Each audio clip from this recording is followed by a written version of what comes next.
Welcome back to 26 North Halsted. Today's topic, May Day and the Haymarket Riot. We've just gotten a good history lesson, a nice dramatic reenactment or retelling of the story from William Adelman. Joining us now is Stephen Ashby, Clinical Associate Professor for the Institute of Labor and Industrial Relations at the Labor Education Program. Stephen, thank you for joining us.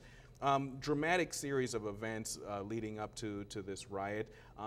We don't have a lot of time to go into all the results of that, but I wanted to kind of bring a contemporary perspective to the parallels we can draw between what went on there and what it means today in terms of workers' rights and the labor movement. Give me some impressions of what's going on in workers' rights and labor in the United States and Chicago today that we can kind of draw some parallels or see that we haven't really left all these issues behind. Well, one parallel, of course, is the entire American economy 100 years ago was a sweatshop economy. As Bill said, 12-hour days, 14-hour days, 7 days a week, starvation level wages, child labor. And one parallel is when you go to Walmart or Target, you're buying goods made with the same conditions in sweatshop labor.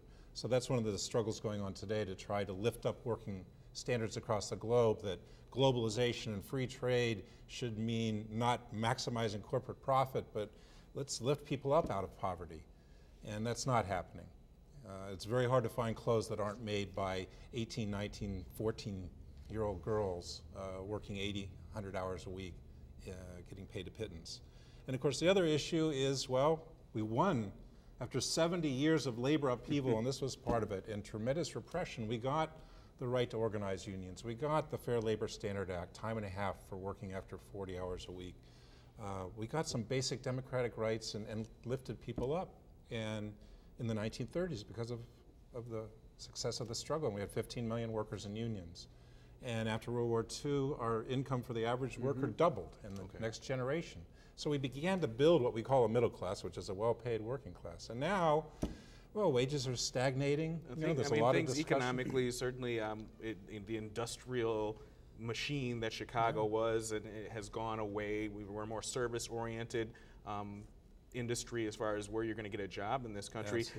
Do labor unions still play a significant role? I mean, the types of things people are fighting for are different. The jobs they're doing are different. I mean, when you're talking about child labor and things that are directly, I mean, you can see right in front of you as being wrong, at least domestically, are no longer there in a sense, or are they? Or? Well, the motto in '86 was 8 hours for work, 8 hours for sleep, and 8 hours for what we will. And the what we will was time with your family, and people have less and less time today with their families, and a chance to get involved politically, change unfair laws, and to be able to upgrade your skills because of the new technology. So that motto is just as applicable today as it was then. One of the criticisms people might have for organized labor is that it's protectionist. It's protecting certain people to keep and hold on to certain jobs and not letting other people into these industries, trades, or what have you. Well, labor gets bashed, but you know, the poll after poll says 40 or 50 million people would join a union tomorrow if they wouldn't get fired, because they recognize that we have tremendous poverty in this country. The bulk of the working class go to work and they live poor. You know, it's 25% of households in the country live under $25,000 a year. Household income. People working 2 jobs, both people working. 4 in 10 families live under $37,000 a year. Household income. You know, so they're one job, lose your job and you're bankrupt. You have a medical crisis, you don't have the insurance, you're bankrupt. Unions are the basic protection, whatever flaws they have or problems people have, raising up people's standard of living. There's a lot of discussion on the Democratic side and the Republican about poverty. Certainly. They said they want to appoint a poverty czar. I say, well, what about the Secretary of Labor? That's supposed to be their job. That's right. Well, in Tom Friedman's flat world, we've been able to move our problems elsewhere, kind of out of sight, but it's part and parcel, and the only way for this country economically to survive is to take advantage of somebody. So if it's not American citizens, certainly someone else, somewhere else. Is it even possible to thrive in the way our economy works and globally without taking advantage of someone? Absolutely. It just depends on trade for who and whose interest. Is it trade, which we're all for, to lift up working people across the globe? We could raise their standard of living. You know, Walmart wouldn't make $12 billion a year. Why did the Walton family, the 4 remaining, have to be worth 10, 20 billion each? Why? What are you going to do after your first billion? You know, Who needs more than 10 million to live? Why, right. why do we have this concentration of wealth at the top? This is what they struggled against 100 years ago, and we're going backwards.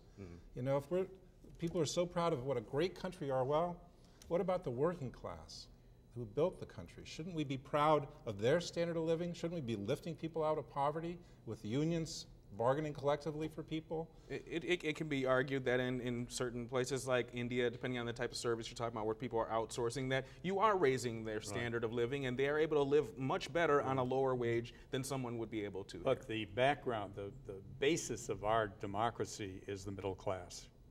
And when it's like a teeter-totter. When you have the rich on one side and the poor on the other side, the middle class have been when they sometimes when they see the poor getting poorer, they help the poor to come up, push down that rich a little bit, but that middle class, when they're not there to balance this balance between the very rich and the very poor, it's gone. You don't have a democracy.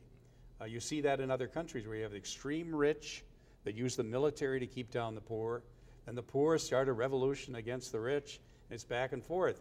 Where if you've got that middle class on that fulcrum, keeping that balance, that's the basis of democracy. I'm certainly we're losing that. Certainly, Steve, you have views on the necessity for organized labor, organized people, organized for their rights. Is there a downside, as you see it? What are the downsides to organized labor? What are the disadvantages? What are the things that aren't done right?